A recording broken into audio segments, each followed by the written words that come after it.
Mesdames, bonsoir, messieurs, bonsoir. Vous êtes sur H Télévision, bienvenue à votre rendez-vous hebdomadaire où on analyse et décrypte l'actualité économique et financière du Cameroun et de l'Afrique tout entière. Et si la solution venait finalement des énergies renouvelables? Depuis 2015, le déficit énergétique du Cameroun fait perdre au pays un demi-point de croissance tous les ans. Un problème qui préoccupe en haut lieu et perdure malgré les multiples chantiers engagés par les pouvoirs publics dans le secteur de l'électricité afin de résorber ce déficit. En attendant, les Camerounais broient du noir. Sur toute l'étendue du triangle national, les coupures intempestives d'énergie sont devenues presque monnaie courante. Pour résorber ce déficit, les ONG locales telles que Afrique Énergie Renouvelable proposent une migration, certes audacieuse, mais une migration vers l'énergie verte, une énergie plus propre, pas du tout polluante, plus constante et surtout bonne pour notre planète. À travers des mécanismes bien définis, elle permet à chaque Camerounais, quel que soit son rang social, ainsi qu'à toute entreprise, quelle que soit sa taille, d'acquérir des kits d'énergie solaire pour se prémunir contre les multiples délestages. Et aujourd'hui, deux solutions sont donc proposées aux usagers pour lutter contre ce déficit énergétique. Il s'agit du crédit lumière et du crédit énergie. Pour en parler ce soir, nous recevons Eric Ngegim. Il est le président du syndicat des énergies renouvelables du Cameroun et par ailleurs promoteur du crédit lumière et du crédit énergie. Eric Ngegim, bonsoir. Merci de nous faire l'honneur de votre présence. Bonsoir, merci de m'avoir invité. Ce soir, vous êtes, comme tel que je l'ai présenté, le président du syndicat des énergies renouvelables, mais aussi le promoteur de l'association des énergies renouvelables. Tout à fait, c'est bien ça. Je suis le président du syndicat patronal des énergies renouvelables du Cameroun, qui est une association qui est née en 2015 après la COP21 et qui fédère plusieurs entreprises dans le secteur. Et le syndicat a pour but donc d'organiser la filière et de pouvoir encourager les sociétés pour qu'elles rentrent dans un dynamisme industriel. Et également, aujourd'hui, je suis là pour parler du crédit lumière, crédit énergie, qui est la solution innovante. On va en parler tout au long de l'émission. Mais avant, pourquoi pas revenir un peu sur l'actualité brûlante au Cameroun? Aujourd'hui, le déficit énergétique, j'en parlais, qui fait perdre un demi-point de croissance chaque année au Cameroun. Au plan social, les Camerounais vivent cette réalité au quotidien avec les coupures intempestives d'énergie. Les Camerounais pointent un doigt accusateur sur le distributeur de l'énergie qui, lui, se délecte en récusant la faible quantité qui lui est fournie, ainsi que les problèmes rencontrés au niveau du transport. Finalement, difficile d'établir la responsabilité aujourd'hui dans le secteur de l'énergie à chaque fois qu'il y a coupure. Tout à fait. C'est vrai qu'aujourd'hui, nos concitoyens en ont marre. Ça, il faut le dire. Des délestages qui ne s'arrêtent jamais. Et aujourd'hui, ça commence à être très grandissant. Mais je pense que c'est un problème. Depuis 2015, quand je suis revenu de la COP21, je me suis attaqué sur cette question. Et pour cela, j'ai d'abord pensé qu'il fallait faire un gigantesque effort de formation, ce qui a été fait avec un centre de formation qu'on a mis, parce qu'aujourd'hui, la question de la non-stabilité de l'énergie au Cameroun est aussi due à un problème de compétences. Avec ce centre de formation, nous avons pu former depuis 2015 plusieurs techniciens capables aujourd'hui d'installer, je parle à peu près, chaque année j'en forme à peu près une cinquantaine. Donc depuis 2015, ça veut dire qu'aujourd'hui, on a la main-d'œuvre suffisante pour les techniciens de pouvoir intervenir de manière spontanée et avec de la meilleure des manières sur des installations solaires ou sur des installations de biogaz. Alors là, vous parlez d'une migration complète ou quasi totale de l'énergie actuelle vers l'énergie solaire. Bien sûr, parce qu'aujourd'hui, l'énergie solaire, il faut le dire, l'Afrique est ensoleillée et le Cameroun en particulier. Donc je pense qu'aujourd'hui, ce serait une erreur de penser qu'on peut arriver à l'autosuffisance énergétique sans développer de manière considérable le potentiel solaire dont dispose le Cameroun. C'est pour ça qu'aujourd'hui, le solaire doit être mis en avant, mais il faut regarder la qualité du solaire. Parce que le choix des équipements, la manière dont on installe, les techniciens qualifiés, c'est un réel problème qui freine l'appropriation des énergies renouvelables par nos concitoyens. C'est pour ça que malgré les délestages, malgré des solutions d'énergie renouvelable qui existent, le problème persiste dû au manque de compétences et du fait que le citoyen n'est pas suffisamment sensibilisé pour savoir à qui il devrait se diriger s'il a besoin d'une installation d'énergie renouvelable. Quel est l'enjeu pour l'Afrique aujourd'hui? L'Afrique, le Cameroun, également de migrer vers ces énergies vertes. Et l'enjeu est énorme. Donc, je pense que le premier enjeu, c'est d'abord l'accès à l'énergie. Vous savez, l'énergie est la base du développement d'un pays. Sans énergie, on ne peut rien faire. L'énergie permet de résoudre des questions de santé, l'énergie permet de résoudre des questions économiques, l'énergie permet de tout faire. C'est la base du développement. Donc, pour les Africains aujourd'hui qui ont la chance, notamment le Cameroun qui est l'Afrique en miniature, de pouvoir avoir un potentiel considérable d'énergie renouvelable, ce serait une erreur de ne pas le développer pour pouvoir atteindre son autosuffisance énergétique. Et pour l'Afrique d'une manière globale, je pense qu'aujourd'hui, l'Afrique est un continent qui regorge donc le premier potentiel d'énergie renouvelable au monde. Je parle là de la biomasse, je parle là du biogaz, je parle de l'énergie solaire. Et l'Afrique aujourd'hui, si elle veut résorber son déficit économique, elle devrait pouvoir développer tout son potentiel d'énergie renouvelable et être capable d'exporter de l'énergie ou de créer de l'interaction et de l'interconnectivité entre les États. Et je pense que l'interconnectivité de l'énergie, des réseaux électriques africains, avec une production diversifiée d'énergie renouvelable, est un atout pour essayer de remonter le PIB de chaque pays. Alors, le problème qui se pose également, que posent certaines populations, certaines personnes, c'est celui du coût. Et vous apportez comme alternative à cela deux solutions, le crédit lumière et le crédit énergie. Alors, qu'est-ce que c'est concrètement ? Tout à fait. Merci pour votre question, parce qu'il faut bien éclairer nos téléspectateurs. Et je pense que cela est très important. Ce qui se passe aujourd'hui, c'est que la migration aux énergies renouvelables se fait par étapes. C'est un processus que j'ai commencé au Cameroun depuis 2015. D'abord, il fallait compenser le gigantesque effort de formation, ce qui a été fait, parce qu'on ne peut pas demander aux citoyens de s'intéresser aux énergies renouvelables s'il n'y a pas suffisamment de techniciens pour pouvoir agir et installer les gens. Ça, c'est une chose que nous avons fait aujourd'hui dans les techniciens. La deuxième chose, c'était la question du coût, puisqu'on disait que le kilowatt solaire était très élevé par rapport au kilowatt des néos, si je veux parler comme ça, c'est-à-dire la production à partir de l'hydroélectricité, que c'était notamment moins cher. Certes, c'était vrai, mais aujourd'hui, il faut savoir que depuis 5 ans, avec la recherche et le développement, le coût du kilowatt solaire est sensiblement égal au coût du kilowatt de l'énergie conventionnelle. Ça, c'est quelque chose qu'il faut le noter aujourd'hui.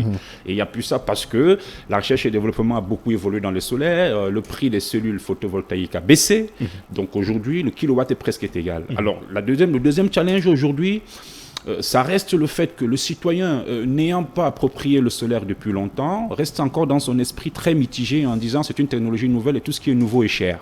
Donc il y a question de la monotonie et de l'habitude. Comme ils ne sont pas habitués aux énergies renouvelables, ils ont encore peur. Alors par rapport à cela, nous avons décidé d'apporter un accompagnement financier. Et ça, c'est très important, c'est d'où intervient le crédit lumière, qui permet aux citoyens de bénéficier d'un kit solaire qu'on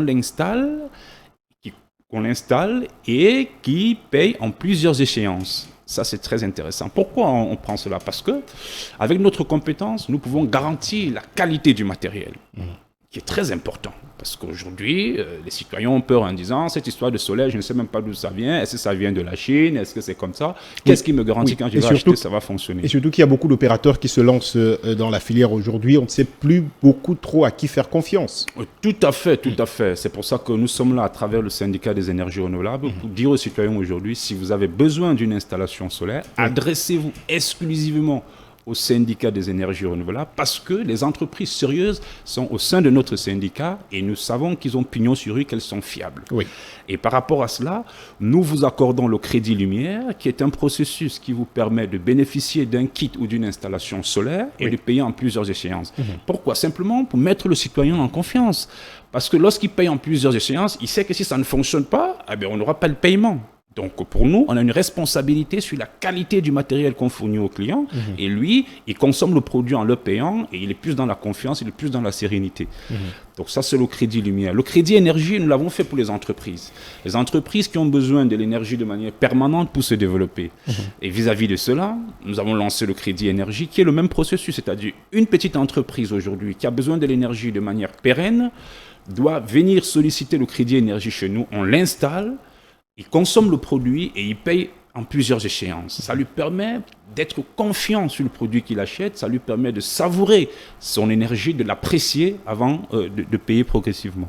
Alors, Eric Guéguim, merci pour cette brillante présentation. Je m'en vais vous inviter à regarder cette bande-annonce qui parle justement du crédit lumière et du crédit énergie. Pour vous, très chers téléspectateurs, on se retrouve juste derrière pour d'amples explications.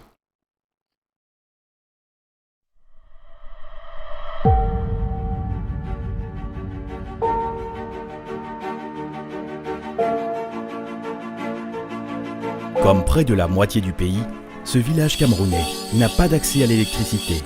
En cause, le déficit énergétique du pays est un coût prohibitif pour les plus démunis. D'où l'idée de CESIC, en partenariat avec l'AEN, pour faciliter l'accès à l'électricité des Camerounais. Créer un partenariat entre son réseau local d'institutions de finances et AEN, apporteur de solutions énergétiques. 2 mécanismes de prêt adaptés aux capacités de remboursement des clients ont été ainsi mis en place. Le crédit lumière, il est destiné aux particuliers. Son objectif est de permettre d'acquérir un kit d'éclairage solaire basse consommation. La nuit tombée, les institutions sanitaires, telles que les centres de santé, les villages et villes victimes de délestage, peuvent alors s'éclairer sans vapeur de kérosène et sans risque d'incendie. Le crédit énergie est destiné aux petits entrepreneurs. Il leur permet d'investir dans les installations solaires adaptées aux besoins de leur métier.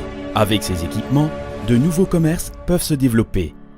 L'activité économique locale se densifie et bientôt 140 000 foyers, entrepreneurs, centres de santé et bâtiments seront équipés grâce à CESIC et son partenaire AEN. Au Cameroun, vous pouvez obtenir votre propre installation solaire et payer en plusieurs échéances. Obtenez votre devis en 24 heures en appelant tout simplement au +237 243 00 32 75 +237 671 18 93 58.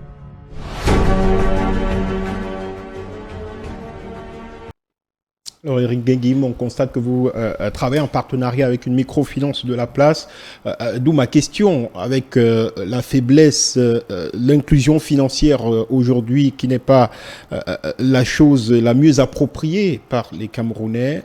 Qui peut avoir accès aujourd'hui à ces solutions d'énergie que vous proposez? Tous les Camerounais peuvent avoir accès. Donc, nous avons travaillé ce programme à plusieurs dimensions. On a même inclus le secteur informel, c'est-à-dire des gens qui se débrouillent, des mototaxis, etc. Ils peuvent bénéficier avec des conditions bien précises. Donc, nous avons dans nos agences, dans nos locaux, ils sont là. Mais c'est un projet, c'est un produit qui se veut social. Donc, c'est fait pour tous les Camerounais, des fonctionnaires, des commerçants, des ouvriers, tous peuvent bénéficier du crédit lumière ou du crédit énergie. Donc ça, c'est très clair. Et pour cela, il suffit d'en faire la demande et les prix varient en fonction du besoin énergétique. C'est-à-dire que pour quelqu'un qui veut éclairer sa maison, qui veut juste besoin de l'éclairage, et il n'est pas comme celui qui a besoin de l'éclairage, puisse faire marcher le téléviseur et un frigo. Donc vous voyez que l'analyse de besoin est très importante. Et aujourd'hui, on se rend compte que les personnes, la majorité des Camerounais ne demandent pas beaucoup. Ils veulent juste de l'éclairage.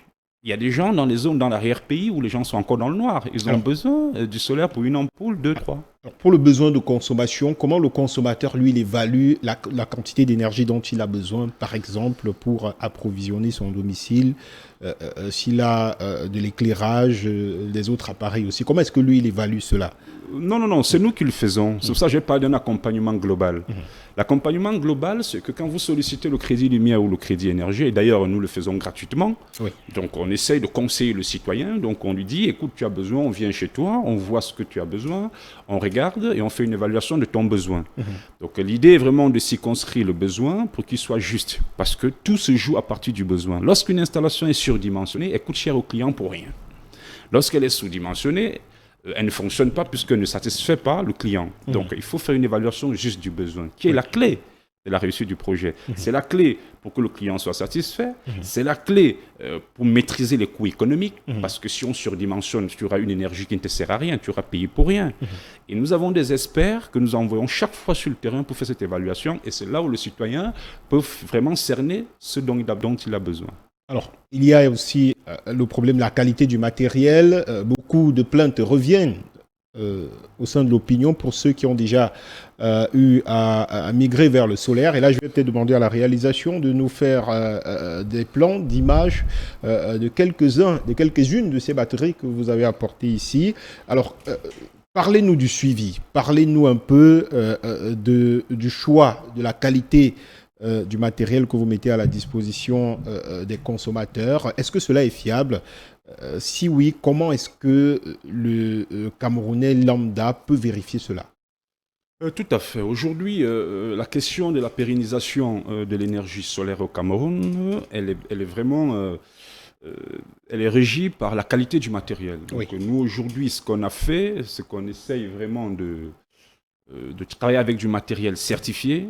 Donc, nous avons un processus de vérification. C'est pour ça, d'ailleurs, qu'on demande aux citoyens de venir travailler avec nous. Oui. Par exemple, aujourd'hui, je reçois des centaines de plaintes. Il faut comprendre que le solaire au Cameroun n'est pas nouveau. Ce n'est pas nouveau parce qu'il y a eu déjà 2 décennies où on a développé le solaire et qu'aujourd'hui, il n'y a plus rien qui existe. Parce qu'il y a eu l'échec sur la qualité des batteries, par exemple. Aujourd'hui, je suis occupé à corriger les batteries qui ne fonctionnent plus dans plus de la moitié des installations solaires du pays. Oui. Et voilà, par exemple, j'ai ce modèle de batterie que vous voyez là. Donc, ce modèle de batterie, par exemple, à l'œil nu, toutes les batteries se ressemblent. Mais comme ça, on ne peut pas discerner où est le bon, où est le moins bon. Il y a certains éléments techniques qu'il faut des professionnels, des experts pour pouvoir le faire.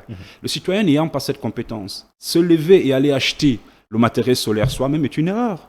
C'est une erreur parce vous allez vous faire duper. Il n'y a pas de 2 façons, vous allez vous faire duper. Et nous, aujourd'hui, avec l'expertise que nous avons un suivi, un contrôle qualité sur les matériaux que nous prenons. C'est pour ça qu'on peut donner des garanties de 3 ans sur nos installations. 3 ans. Tout à fait. Oui. C'est 3 ans pour une installation de crédit lumière et crédit énergie. Et c'est 3 ans du jour de démarrage de la réception. Vous comptez 3 ans et nous, on prend la maintenance en charge de manière globale. Oui. Voilà. D'accord, merci. Prenons cette fois la question du coût, parce que vous avez un peu esquivé cela. Vous semblez dire que cela n'est pas assez onéreux pour le citoyen lambda qui pense un peu le contraire. Est-ce qu'on peut avoir une idée peut-être pas les coûts précis, mais est-ce qu'on peut avoir au moins une idée pour le Camerounais moyen qui souhaite acquérir un kit comme celui-ci pour pallier aux multiples au déficit énergétique aujourd'hui affiché par l'entreprise en charge de la distribution de l'énergie hydroélectrique au Cameroun? Écoutez, je vous ai répondu. Je pense que la question du coût, je vous ai dit que le kilowatt crête solaire aujourd'hui, en termes de puissance électrique produite, est sensiblement égal au kilowatt électrique de l'énergie conventionnelle. Puisque vous avez une facture par mois dans votre consommation. Chez Eneo, par exemple, vous avez une facture. Et Eneo calcule et un prix par rapport au prix du kilowatt. C'est-à-dire, quand vous consommez, on prend le prix du kilowatt et on multiplie, on vous donne votre facture globale. Donc, c'est exactement ce qui se passe aujourd'hui.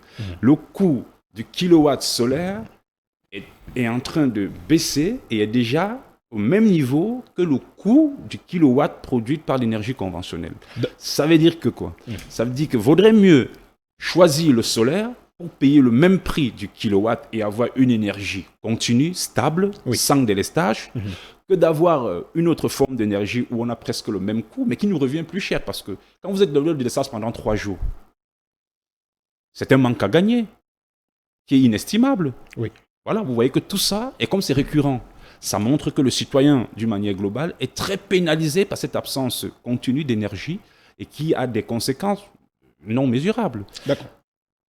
Oui, d'accord. Alors, parlons des entreprises cette fois-ci. Le crédit énergie, il concerne quel type d'entreprise, pour quelle taille? Tout à fait. Merci. Est-ce que c'est toutes les entreprises? Est-ce que aujourd'hui, une entreprise comme Alucam, par exemple, peut migrer vers ce mécanisme d'approvisionnement? Quel est le type d'entreprise qui peut solliciter le crédit énergie? Pour le moment, nous avons ciblé les PME. Les petites et les moyennes entreprises. Ça, il faut le dire. C'est vraiment ceux qui n'ont pas beaucoup de moyens, mais qui sont en difficulté. Et on a vu beaucoup d'entreprises aujourd'hui tomber en faillite à cause de la question de l'énergie non stable. On voit des boulangeries, on voit des pharmacies qui n'arrivent pas à pouvoir honorer leur garde. On voit des centres de santé qui ne fonctionnent pas. On voit en zone rurale des femmes qui veulent accoucher et puis les centres de santé n'ont pas d'énergie. Donc tous ces problèmes d'ordre communautaire sont très graves.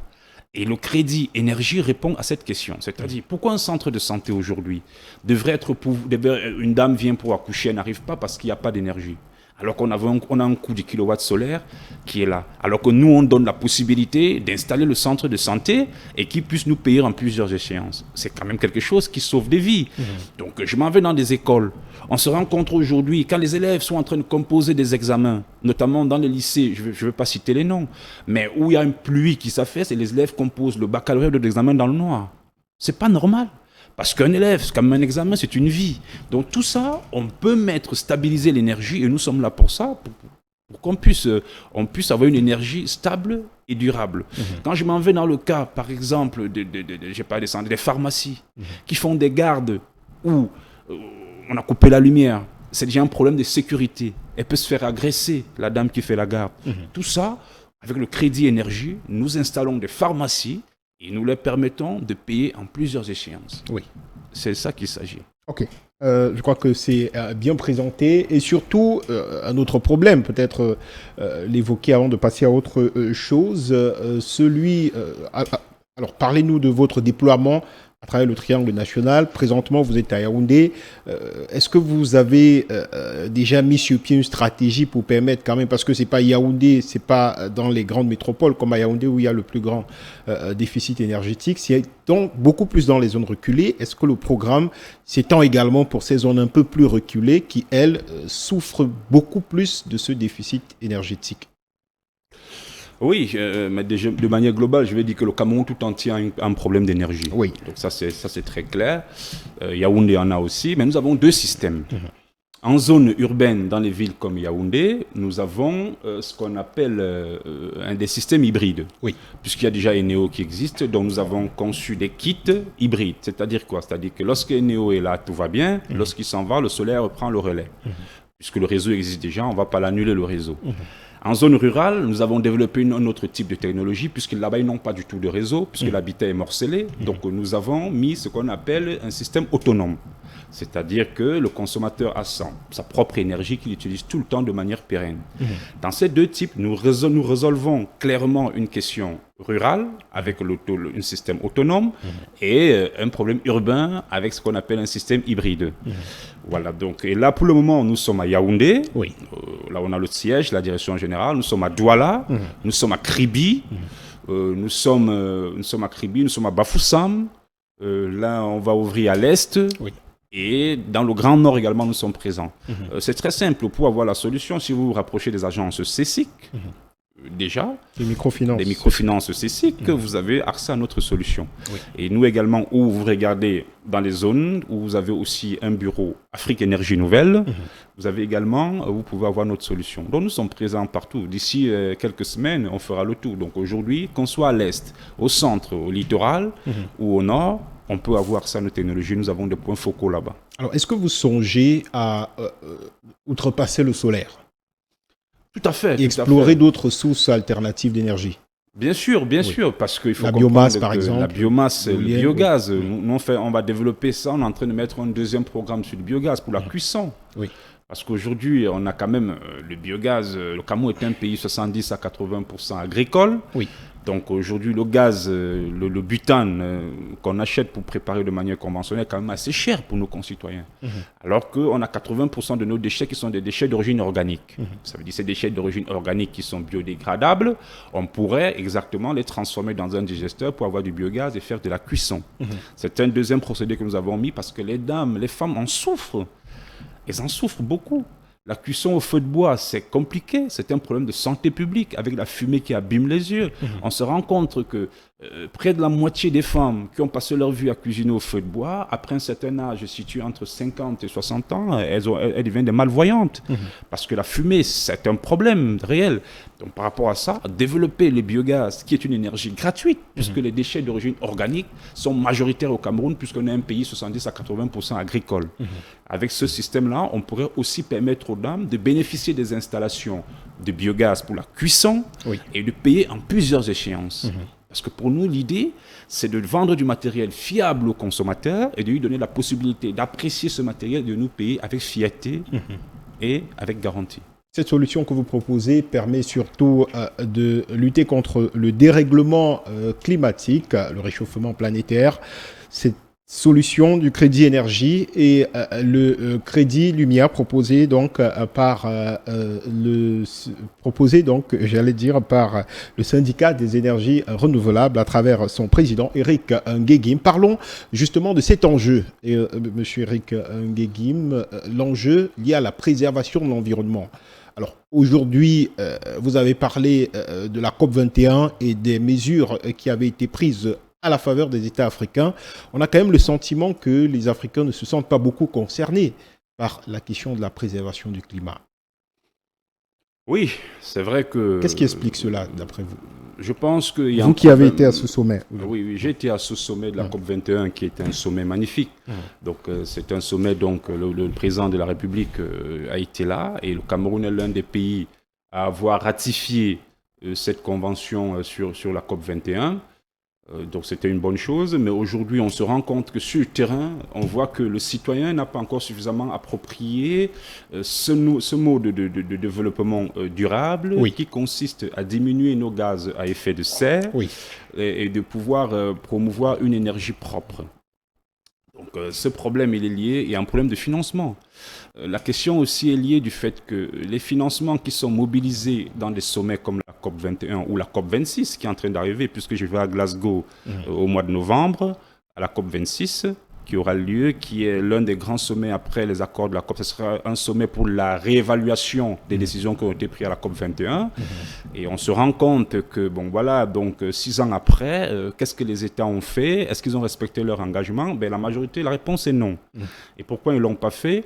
Il y a d'autres problèmes politiques qui sont comme le Covid, etc., qui a été là. Mais le véritable problème, c'est le transfert de technologie, dont je me bats tous les jours. Parce que les pays africains, on a le droit d'avoir la technologie nécessaire pour pouvoir réussir à implémenter cette lutte contre les changements climatiques. Et aujourd'hui, on en est très loin. Je pense qu'il faut continuer de travailler. Alors, à côté du transfert de technologie, il y a la question économique. Selon Global Watch, 210 000 hectares de forêt, par exemple, ont été détruits au Cameroun en 2020 seulement. Ça fait beaucoup, mais c'est aussi beaucoup de rentrées d'argent pour le pays qui mise souvent sur ses ressources naturelles pour impulser le développement économique. Est-ce que ces questions climatiques prennent en compte, bien évidemment, la conjoncture de ces pays-là qui, bien évidemment, ont des objectifs économiques à atteindre? Oui, c'est une bonne question. Moi, j'ai travaillé beaucoup. Il faut comprendre qu'il y a un volet politique dans la question. Et ça, il faut bien le savoir. Et c'est pour ça que, pour que cette technologie, c'est vrai qu'il y a les pays africains aujourd'hui qui disent que nous, aujourd'hui, on a des problèmes économiques. On n'a pas du tout pollué puisqu'on n'était pas des pays industrialisés. Voilà, effectivement. On n'était pas des pays industrialisés. Et aujourd'hui, on a besoin de remonter notre économie. Effectivement. Oui, donc il faut penser à ce qu'on appelle un mécanisme de compensation. C'est-à-dire que les pays riches qui ont longtemps pollué et les pays pauvres qui n'ont pas pollué, et sachant qu'ils n'ont pas pollué et ils ont des problèmes économiques, il faudrait trouver ce qu'on appelle le mécanisme de compensation. Parce que la lutte contre le dérèglement climatique est un enjeu global. Tout le monde doit faire des efforts au même moment pour qu'on puisse avoir un résultat. Mais tout le monde a une politique nationale différente en fonction d'arriver à un équilibre de son budget ou de son PIB. Donc il faut un mécanisme de compensation. C'est-à-dire qu'un pays comme le Cameroun, qui n'a pas du tout pollué, puisque c'est un pays en voie de développement, il faudrait que les pays riches qui ont pollué trouvent des mécanismes pour faire des transferts financiers ou pour redynamiser d'autres secteurs. Ça peut être le secteur industriel, le secteur de la fabrication, le secteur de l'agriculture. Donc il faut injecter des fonds pour créer de l'emploi dans des domaines précis pour dynamiser l'économie de ces pays-là, pour qu'ils puissent ne pas faire la déforestation. Parce qu'on a compensé en développant d'autres secteurs. Vous comprenez ce que je veux dire? Et c'est ça le mécanisme de compensation. Est-ce que ce n'est pas ce qui est déjà fait? Est-ce que ce n'est pas ce qui a été pris comme résolution à la COP21? Sinon, comment comprendre qu'aujourd'hui, au niveau d'un pays comme le Cameroun, par exemple, on n'ait pas pu avoir accès à ces financements-là qui nous auraient épargné cette destruction massive de forêts? Je vais vous répondre très franchement. C'est un problème de compétence. Il y a une double responsabilité. Vous savez, lorsqu'on dit qu'il y a des fonds sont mis à la disposition des États, il faut aussi de la compétence au niveau national pour pouvoir répondre aux cahiers de charges qui sont dédiés à prendre ces sommes, à rentrer en possession de ces sommes. Et généralement, les pays africains n'ont pas cette compétence. Parce que ça respecte un certain guideline pour pouvoir les avoir. Et parfois, même, les Européens jouent le jeu. C'est-à-dire qu'ils promettent des sommes faramineuses aux États africains, sachant très bien que les conditions pour l'octroi de ces fonds, ils n'arriveront pas ou ils ne feront pas à temps, les dossiers sont lourds, donc il faut une compétence. C'est pour ça que l'État, qui est dans ce processus, doit pouvoir avoir des gens compétents. Nous, on s'occupe déjà de ça au niveau du syndicat, on fait déjà ce qu'on peut. Moi, j'aide beaucoup certains organismes au Cameroun à pouvoir bénéficier des financements internationaux. Ce qui n'est une chose, les financements européens par exemple, il y a une démarche assez précise, assez rigoureuse à pouvoir respecter. Ça, c'est un premier problème, qui est une compétence nationale. Donc chaque pays doit pouvoir avoir les experts appropriés pour travailler ces questions. La deuxième chose, c'est la question du délai. Et la troisième chose maintenant, c'est le jeu des entreprises qui ont pollué. Donc je pense qu'eux, ils promettent des enveloppes, c'est une dette, il faut la réclamer, il faut être là pour qu'ils puissent honorer jusqu'au bout. Donc tout ça, il y a un grand volet politique qui est un échange entre les États ou entre les ministres pour qu'on puisse corroborer sur la question.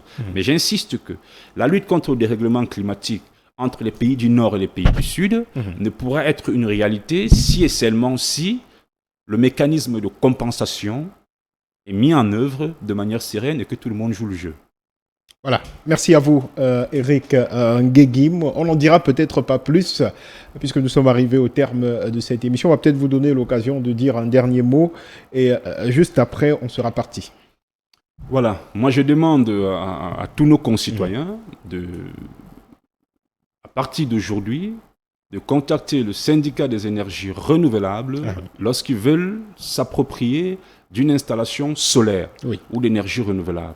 Parce qu'au sein du syndicat, nous avons des entreprises sérieuses qui ont la compétence requise et vous avez également le processus du crédit lumière et crédit énergie qui vous permet d'avoir votre kit solaire à crédit et de payer en plusieurs échéances avec du matériel garanti sur 3 ans.